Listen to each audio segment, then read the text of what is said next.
Hi there, my name is John Stevens. I'm pastor of Zion Lutheran Church in Oregon City, Oregon, and we are part of the ELCA. And welcome to Dollar Store Children's Sermons, where we take a look at the lectionary text and tie them to an item from the Dollar Tree or the junk drawer or the kids' room or the garage. That's how we've been doing it. Thank you for spending a little bit of your week with me in this way. Thank you for your partnership in this ministry. And most importantly, thank you for the love that you are sharing with your kids and your congregation and your families. You, my friend, are rocking it. Yeah, you. It's important to hear that. All right, this is for the narrative lectionary, and we are looking at in the Gospel of Luke. We are looking at the text is chapter 7, verses 36 to 50, and it is the woman that walks in and washes Jesus' feet with her tears, dries them with her hair. And they've got the people gathered around the holies of holy, or at least they think they are. They're gathered around the table, and they're like, if Jesus would know. If Jesus would know what kind of woman she was. I don't know what that is, but still, you know, you can hear it. They're like, if he would know, then how he wouldn't let her touch him. And Jesus, I just love it when it's kind of that face palm. It's the gospel face palm when Jesus says, let me tell you a story. Oh, that's curious. That reminds me of a time that I walked down to the market. And Jesus tells a story. And it's about people being forgiven, both people being forgiven, and perhaps the one that was forgiven more might love more, but both of them are forgiven. The debts are wiped clean. And here's this woman. We don't know her backstory. We don't know why she's there, but her gratitude and her heart just pours out for what and who Jesus is. And the people that are gathered around, Jesus calls them to the carpet and says, hey, it is socially, it's a social norm. It is the social construct that we make that when you walk in to a place and just the act of hospitality, you didn't wash my feet, which is a standard thing. You didn't do these things that we're supposed to do. So sit down. Sit down and let me tell you a story. And Jesus does.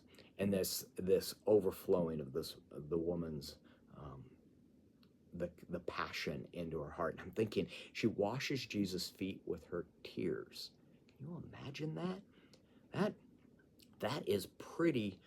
I mean, the heart has either broken into two or mended so much that the only place for those tears that were contained in the heart to come is out of the eye sockets, out of whatever, and they flow. And I can you imagine how many tears it would take to wash the feet of Jesus? And I'm a crier, and I tell the kids I'm a crier. And I mean, one of the jokes in my family and friends that it's moved from what movies has John cried at to what movies has John not cried at. And narrator, there are very few movies that John has not cried at. So here we've got this woman that is celebrating and moved to compassion and is seen by Jesus and is restored by Jesus. Your sins are forgiven.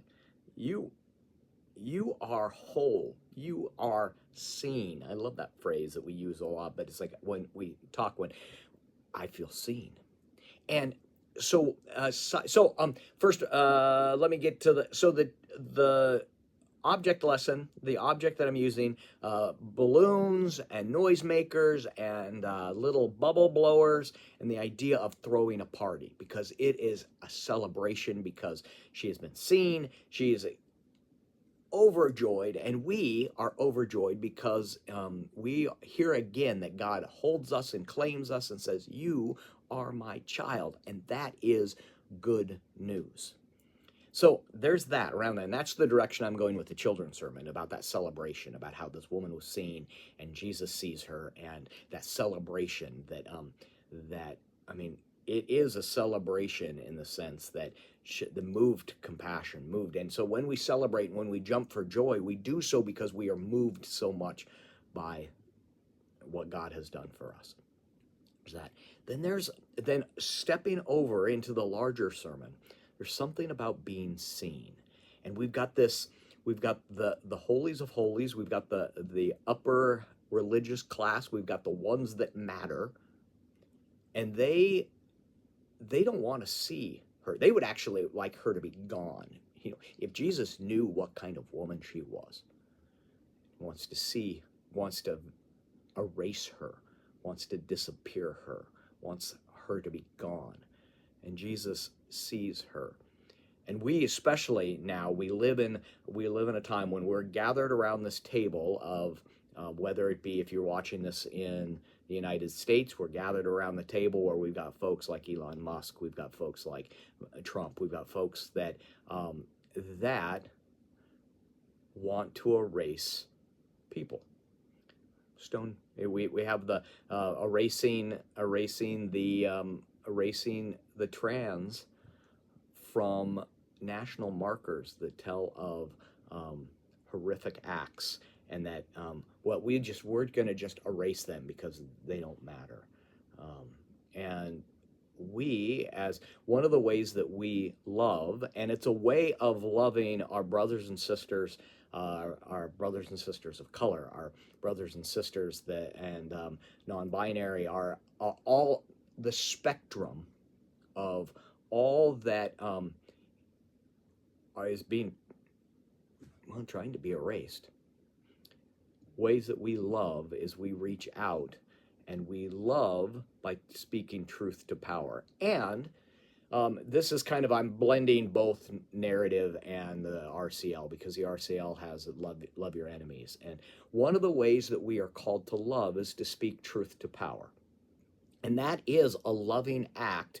It is a loving act to Elon Musk. It is a loving act to Trump. It is a loving act to those who want to remove, who want to disappear, who want to erase an entire group of people. It echoes of the past. Anyway, what the ways that we love, and the ways that we love Elon and Trump is speaking truth to power. I truly don't think they hear that as an act of love, but it is a way that it is an act of love for the communities that are trying to be erased, because we have voices of power, especially me, a white, straight male. I have a voice of power that I can use to lift up my brothers and sisters that are being eradicated. And I'm using those harsh language on purpose, because it has been, and it's now, with the veneer is thin, it's been pulled off. Anyway, our act of love is to speak truth to power. And the truth is you are loved. The truth is our brothers and sisters are loved. The truth is human beings are loved. The creation is loved, and we get to speak truth to power and to say, you will not erase them. Jesus sees this woman who is washing the feet. Jesus sees her, forgives her, sends her out, where everyone else around that table would rather not see her at all.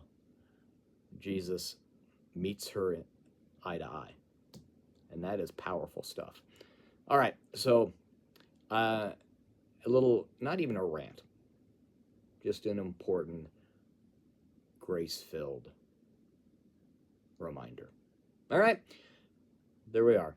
This is the second time I've recorded this. The first time I recorded this, I didn't turn on my mic. I hadn't charged it. So there we are. And I'm hoping this recorded, because, but the second time, I knew that I'd be going on this little side, because sometimes the Spirit moves us in interesting ways. All right, my friends, remember, thank you for the love that you are sharing with your kids and your congregation and your families. You are rocking it. All right, peace. We'll see you next week.